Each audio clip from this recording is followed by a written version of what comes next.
नमस्कार दोस्तों, आपका हमारे YouTube चैनल एमजीके से में स्वागत है। और दोस्तों, आज हम लोग सामान्य अध्ययन के महत्वपूर्ण प्रश्न चर्चा करेंगे जो आने वाली प्रतियोगी परीक्षा के लिए काफी लाभप्रद होंगे। तो देखते हैं दोस्तों, पहला पॉइंट दोस्तों है सार्क का मुख्यालय। अगर सार्क की बात करें दोस्तों, तो सार्क जिसको दक्षेस भी कहा जाता है, दक्षिण एशियाई क्षेत्रीय सहयोग संगठन। तो अगर सार्क के मुख्यालय की बात करें दोस्तों, तो इसका मुख्यालय दोस्तों जो है वो काठमांडू में है। काठमांडू कहां पड़ता है? नेपाल में। और अगर हम सार्क की स्थापना की बात करें दोस्तों, तो जो इसकी स्थापना हुई थी वो हुई थी 1985 में। सार्क की स्थापना कब हुई थी? 1985 में। कहां हुई थी? ढाका। नेक्स्ट दोस्तों, गीता रहस्य या केसरी या मराठा। गीता रहस्य, केसरी और मराठा की जो रचनाएं हैं ये बाल गंगाधर तिलक की हैं। बाल गंगाधर तिलक, लोकमान्य बाल गंगाधर तिलक के द्वारा। उसका दोस्तों स्वराज शब्द का पहली बार प्रयोग, स्वराज शब्द का पहली बार जो प्रयोग किया गया था वो दयानंद सरस्वती जी के द्वारा, स्वामी दयानंद सरस्वती के द्वारा। और दयानंद सरस्वती ने ही दोस्तों जो है आर्य समाज की स्थापना की थी 1875 में। दयानंद सरस्वती ने ही जो है सत्यार्थ प्रकाश, जो काफी फेमस पुस्तक है, सत्यार्थ प्रकाश को जो है स्वामी दयानंद सरस्वती जी के द्वारा लिखा गया है। और स्वामी दयानंद सरस्वती ने ही कहा था कि वेदों की ओर लौटो। उसका दोस्तों गुलामगिरी पुस्तक, गुलामगिरी पुस्तक दोस्तों ये ज्योतिबा फुले के द्वारा लिखी गई है। ज्योतिबा फुले के द्वारा।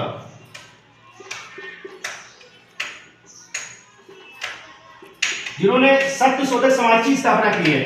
उसका दोस्तों बात करें 73वां जो संविधान संशोधन है 1992। इसका संबंध किससे दोस्तों? तो ये पंचायती राज व्यवस्था से। पंचायती राज व्यवस्था।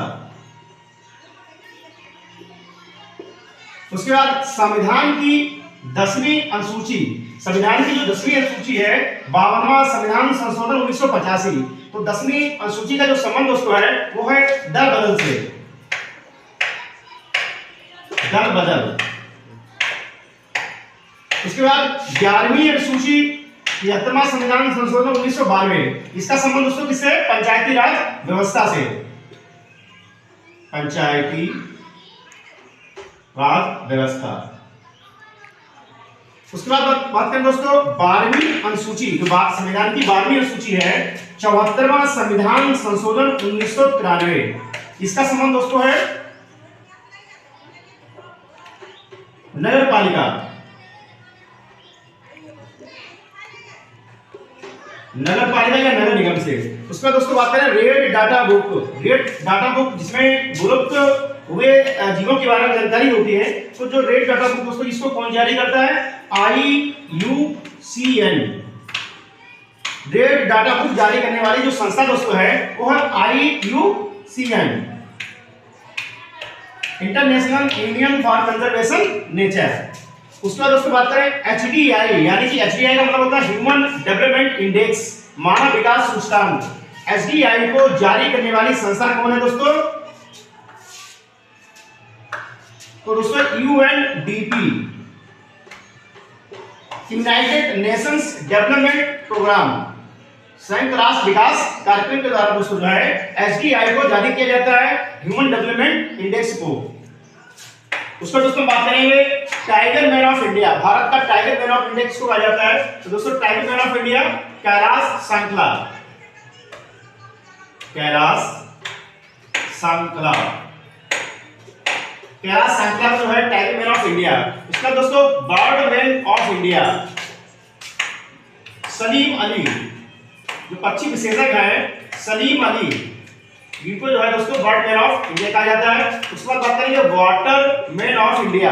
वाटर मैन ऑफ इंडिया की बात करें दोस्तों तो राजेंद्र सिंह,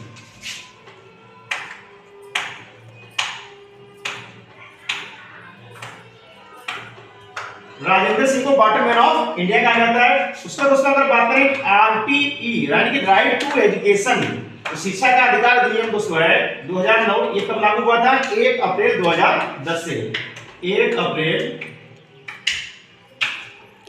2010 से। उसका दोस्तों बात करेंगे जीएसटी की। जीएसटी का मतलब क्या होता है? Goods and service tax. ये दोस्तों 1 जुलाई 2017 जो जीएसटी हमारा प्रारंभ हुआ है, ये लागू हुआ दोस्तों 1 जुलाई 2017 से, गुड्स एंड सर्विस टैक्स। उसका दोस्तों बात करेंगे आरबीआई यानी कि रिजर्व बैंक ऑफ इंडिया। जो आरबीआई की स्थापना दोस्तों हुई है वो हुई है 1 अप्रैल 1935। अगर हम बात करें आरबीआई की दोस्तों, तो RBI reserve bank of India जो देश का केंद्रीय बैंक है, और आरबीआई को नोट निर्गमन का एकाधिकार प्राप्त है। 1 रुपए के नोट को छोड़कर जितने भी सारे नोट हैं उनको आरबीआई जारी करती है। अगर हम बात करें वर्तमान में आरबीआई के जो गवर्नर हैं वो दोस्तों शक्तिकांत दास।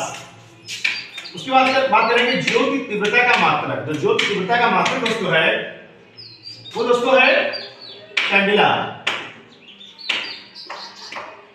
कैंडिला को जो है जियो की तीव्रता का मात्रक कहा जाता है। उसके बाद बात करें दूरी का सबसे बड़ा मात्रक कौन सा है, या मापक कौन सा दोस्तों? दूरी की मापने की जो सबसे बड़ी इकाई दोस्तों है वो है दोस्तों पारसे। पारसे जो है ये दूरी मापने की सबसे बड़ी इकाई है। उसके बाद दोस्तों बात करें हीरे का चमकना या मरीचिका का दिखना। हीरे का चमकना ये दोस्तों ये पूर्ण आंतरिक परावर्तन के कारण होता है। पूर्ण आंतरिक परावर्तन, पूर्ण आंतरिक परावर्तन के कारण। उसका दोस्तों बात करें वर्षा की बूंदों का गोर होना, तो दोस्तों ये किसके कारण होता है? पृष्ठ तनाव के कारण। पृष्ठ तनाव के कारण दोस्तों है वर्षा की बूंदें ये गोल होती हैं।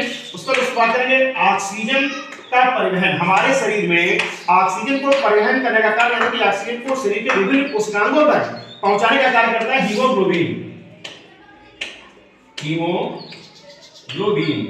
हीमोग्लोबिन के कारण ही दोस्तों जो है ब्लड का रंग लाल होता है। उसका दोस्तों बात करेंगे नीरी की। नीरी राष्ट्रीय पर्यावरण अभियांत्रिकी अनुसंधान संस्थान, national environmental engineering research institute. ये दोस्तों कहाँ है? नागपुर में। तो दोस्तों ये थे विभिन्न प्रतियोगी कक्षाओं में बार-बार पूछे गए प्रश्न। अगर दोस्तों आपको हमारा वीडियो अच्छा लगा प्लीज वीडियो को लाइक कीजिए, शेयर कीजिए, चैनल को सब्सक्राइब कीजिए। मिलते हैं दोस्तों नेक्स्ट वीडियो में। Thank you.